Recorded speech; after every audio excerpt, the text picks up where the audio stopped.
సుబ్రహ్మణ్య స్వామి లాగా తయారు చేసి మా చిన్నోడిని అయితే వడపళని టెంపుల్ కి తీసుకొని వెళ్ళిపోయామని చెప్పాను కదా. ఈ షాట్ లో అయితే మా వాడిని చూసి అందరూ ఎలా రియాక్ట్ అయ్యారు. లోపలికి అడుగు పెడుతూనే వీడి సెలబ్రిటీ స్టేటస్ స్టార్ట్ అయిపోయింది.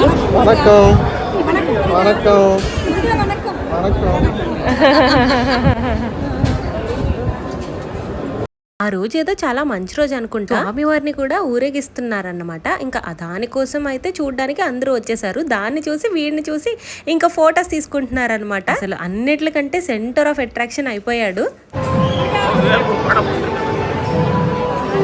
తెలిసిందే కదా, మొబైల్ ఫోన్స్ అయితే లోపలికి అలౌ చేయారనమాట. ఇంకా దర్శనం చేసుకొని లోపల నుంచి బయటకు వచ్చేసాము.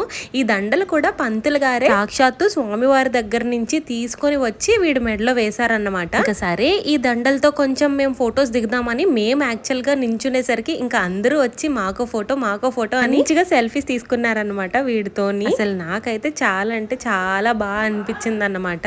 ఇంకా ఒక తెలుగు ఆవిడే కనిపించింది. మీ ఊరేంటి, అసలు ఎందుకు ఇలా తయారు చేశారు అని అంటే, ఇలా నేను ఒక గుడ్ కాజ్ కోసం అని చెప్పాను. యాక్చువల్ గా ఆ గుడ్ కాజ్ ఏంటో మీకు నెక్స్ట్ షార్ట్ లో అయితే షేర్ చేసేసుకుంటాను. అంతవరకు కొంచెం వెయిట్ చేయండి. నెక్స్ట్ వీడిని ఎలా తయారు చేయాలని మీకు ఏమైనా ఐడియా ఉంటే నాతో షేర్ చేసుకోండి కామెంట్ సెక్షన్ లో. వీడియో నచ్చితే లైక్, షేర్ అండ్ సబ్స్క్రైబ్.